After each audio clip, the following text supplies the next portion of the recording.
Hey guys, this is Jacques from MakuluLinux, and today I'm going to be showing off some of the new features and bug fixes in the upcoming Core Edition. So everybody knows that MakuluLinux Shift has just been released, and the new Shift is based on the new, it comes with on our two new hybrid bases, the Ubuntu Focal, the one that's compatible with the Focal repos, and also the Debian testing base that we built.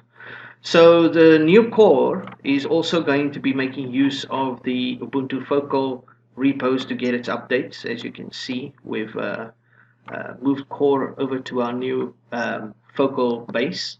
So that's great. This was also tricky because core does use a lot of Python 2 GUIs and Python 2 apps, third-party apps, and so forth. And Python 2, for the most part, has moved over to Python 3. So there's a lot of incompatibility. So it was quite tricky to move core over. But that out of the way, that's probably one of the biggest changes in the new core is the move to Python 3, as well as the 2004 repo compatibilities. But that's not really what I want to show off in this video today. In the video today, I want to show off some of the probably the most annoying things in core that people complained about or gave feedback on that I focused on fixing. And one of the first things is the panel, the little right dock panel. Previously, if you opened up the panel or panel preferences of this XFCE panel, it would obviously put the icon in the bottom dock, but when you closed the GUI, the icon would remain there, and you would have to reboot the system to remove that icon. Now, it wasn't a major bug because how often do you edit this panel? Once, twice.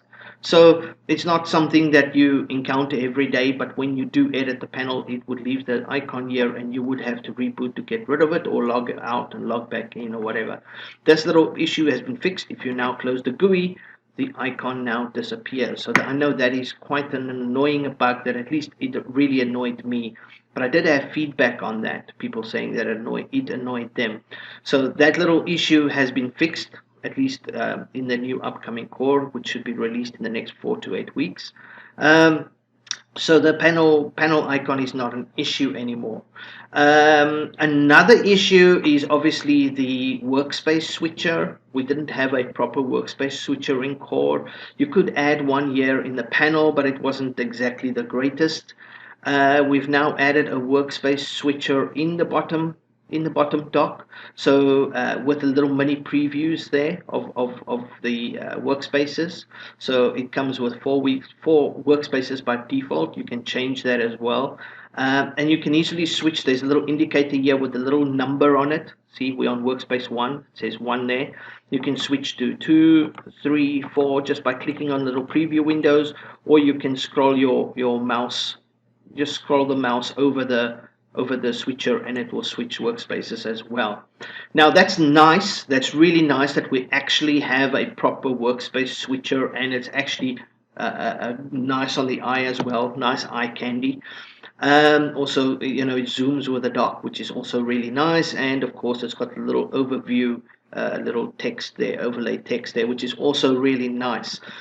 Something else to just note is that previously when you switched to 3D, when you turned 3D on and then turned 3D off again, the workspaces would default back to one workspace. As you can see, it doesn't anymore. So if you have four workspaces, you switch 3D on, you'll have 4 workspaces. You switch 3D off, you will still have 4 workspaces. So that little bug has been fixed as well. Another really annoying bug. So switching 3D on and off does not minimize the workspaces to just one workspace. So that's a bug that's also been fixed. Another little thing is when 3D is on, we've now incorporated the workspace switcher into the 3D as well, into Compass. So if you hold your mouse over the workspace switcher and you scroll the mouse wheel, for example, it will now actually just simply rotate the cube to the workspace just by scrolling the mouse wheel. So that's nice, really nice eye candy. So yeah, it always looks cool. Of course, you can also just click on a workspace and it will just jump to that workspace, rotate the cube straight from 1 to 4 or 1 to 3 or whatever. Also, if you open up like something on the workspace, it will actually show in a little preview window. So there you can see there's a terminal there. Let's go to workspace 4 and let's open a file manager there. And just make that smaller so we can see it like that. Let's go to 3 and let's open settings manager on 3. So now I can either just jump straight to workspace 1 by opening up the terminal, and it will jump straight to workspace 1. As you can see there, it's 1, and then jump to 4 by that, or I can just simply click on it, or I can just scroll my mouse wheel. So you've got various ways of actually managing your workspaces now. Just you can either scroll with a mouse wheel, or you can actually click on a workspace little window, or you can simply click on the app that is open on the workspace that you actually see the preview of. So that's really, really nice. Let's turn off the 3D here for a second. Disable 3D. Okay, so that's the workspace switcher. Really nice. It's in your face now, easy to manage, and you can just easily switch between the workspaces, mouse scroll wheel, or clicking the little previews, or actually just tapping on the app that is open on the specific workspace, and it will jump straight there. Really, really, really awesome. So that's a major issue that Core had that we have fixed. Something else is the desktop clock. Now, some of the newer Core builds, I did send through some patches for this, so some of you guys may already have some of these features. I think some of the guys running some of the older builds won't, so in case you're one of those guys, I'll just quickly run through some of the new updates for the desktop clock. Number one, we've added the 12 and 24-hour options. I think a lot of guys already have that. The enable disable clock, that's for this desktop clock. So disable it, it will disable the clock even after reboot. Enable it, it will enable the clock even after reboot. Refresh is a nice option as well, because sometimes when you're messing around with your resolutions or multi-monitors or whatever, this clock would maybe, it's an old conky issue where the clock would maybe move over a little bit. Now it would sit awkwardly in the middle of the screen instead of nicely on the right where it's supposed to be. And you can just click refresh. So you can just go to desktop clock and just click refresh, and it will just put the clock back there on the right where it's supposed to be. So it will just refresh the clock and its settings. So that's really, really nice. And of course, you know about setting black and white. If you're on a dark background, use the white clock. On a light background, use the black clock. And you can just click between them quite easily, as you can see. So the clock options, obviously that's nice that we have some more clock options. But another thing about the clock options is we've actually added a little indicator into the little side dock there. So you can just click straight there to access the clock GUI as well. So you can either get it from the desktop, right click on the desktop. However, you might have terminals and things open on the desktop. Now you got to go and click somewhere in the open corner to get to the menu. No more. You can simply just tap on a little icon in the sidebar and it will just open the clock GUI. So I thought that little indicator, even though it's a minor change, it makes quite a difference if you do want to change your clock. So the clock GUI, that's new GUI options, new GUI indicator. The workspace switcher is new. And then one of the last things I really actually want to cover is the display settings. The display settings. Firstly, changing wallpaper. You can just right click, change desktop background. You get the wallpaper options. A lot of these options are already in some of the newer Core builds. I'm not sure we actually added these options in where you can actually set the wallpaper to resize, stretched, zoom, scaled, centered, and none. But you also have the desktop settings, and these have been added to Shift as well, where you can turn off certain icons on the desktop, turn them all on and off. You can all do this all now from the desktop settings inside the background manager.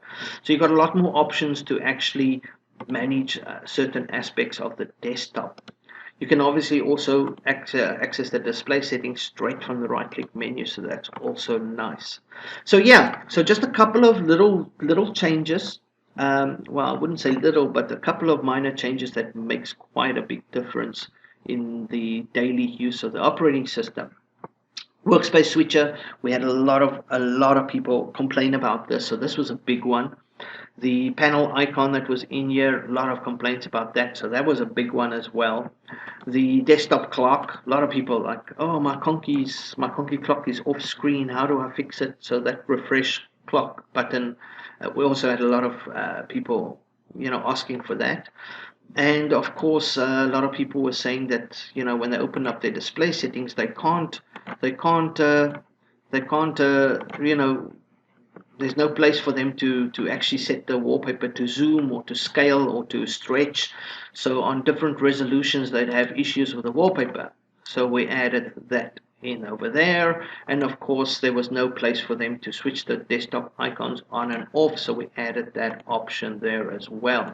So quite a lot of bug fixes. The new core, it's been upgraded to the new repos. We've also got a new dock that we use, and then of course just a lot of bug fixes. There's been an insane amount of bug fixes. So all the feedback we've gotten from users, we've worked on that, and we're going to be releasing a new improved core with all of these bug fixes. So something to look forward to. Now, as I said in the beginning of the video, core is about I'd say about 4 to 8 weeks from the release. It's already stable, it's already running well, but it needs a lot of testing. So I'd say in the next 4 weeks, maybe 8 weeks or so, we'll be sending out this to public. In the meanwhile, the testers will be testing it starting this week, and we'll also send out a couple of developer builds to supporters. We have our supporters on Patreon, and the guys that donate on PayPal that we'll send it out to. Which brings me to the last thing I actually just want to discuss before I actually log off. And that is that, it's been a really difficult year for us financially. And for some reason, we just don't seem to be getting any funds in.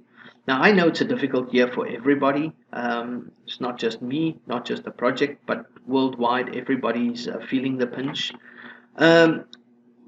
But also I know that we're having tens and tens and tens of thousands of people that download our project every month, download Makulu. And it baffles me, it like boggles my mind when so many people download and we get like one guy donating $20. That's it. That's it. There's nothing else. And it's not a very good motivator. So yeah, if you can support the project, maybe the guys don't know that Makulu survives on donations. Actually, it survives out of my pocket and whatever donations comes in. But we've got servers, repo servers to pay, website to pay, file hosts to pay, tools to pay, all these nice GUIs that you see me make. I pay yearly fee for these tools to be able to do this. And, most of the time I'm paying these things out of my pocket. So, which I don't mind any on a normal year, but in 2020, it's really, really, it's getting to me. I've only had 2 salaries this whole year. That's it. I'm in Vietnam. We've been on lockdown for the first 4.5 months, and now we're on the second hard lockdown. So again, this month I'm not getting a salary. Next month I'm not getting a salary, and I don't even know if the November, December, if we're going to be open, whether I'll be getting any salaries then as well. So I'm dipping deep into my savings to pay my monthly costs, and then I must still fork out to help the project as well. Anyway, my point is, if you can help donate a few dollars, please do. As an incentive, I will be sending out this core build somewhere in the course of this month, during September, obviously. I'll be sending out an early build to all donators. Anybody that donates on PayPal or supports us on Patreon, they will get an early build of core to play with. So at least that's maybe something to motivate you to throw a couple of dollars our way. but we really could use the funds. It boggles my mind when, like, for example, I work for most of the year on something like Shift, our new Shift that just released. I release it on Ubuntu, Debian, multiple flavors.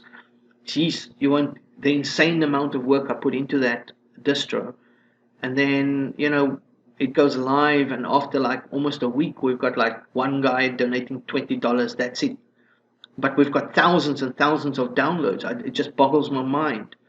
Um, I'm all for open source and I'm all for free stuff. That's always nice. God knows I've used my share of free stuff in my lifetime, but you know, I also supported a lot of projects.